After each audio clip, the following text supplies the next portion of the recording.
নতুন চাকরি পেলাম, নতুন আজকে ডিউটি আসলাম। আল্লাহ, এই খবরটা আব্বাকে ফোন দিয়ে কই।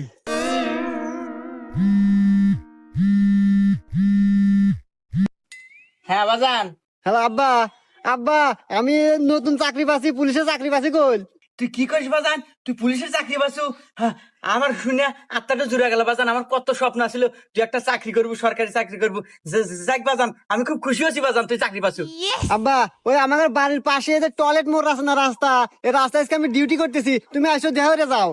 বাজান আমি এই সময় কিভাবে যাবো আমি বুঝতেছি না তো। আরে আব্বা, আমার মোটর সাইকেল আছে না, ওই মোটর সাইকেল বাইরে বাইরে টান দিয়ে আইসো, এই যে টয়লেট মোড়ের রাস্তা, এই রাস্তায় এসে দেখা করি, কথা কই তোমাদের। আচ্ছা আচ্ছা বাবা, ঠিক আছে, আমি এখনই আসতেছি বাজান। আয় আমার বুকে আয়। আব্বা, বুয়ে পরে যাইতেছি। তুমি মোটর সাইকেল নিয়ে পারাইছো, তোমার মাথায় হেলমেট নাই, 500 টাকা জরিমানা দাও।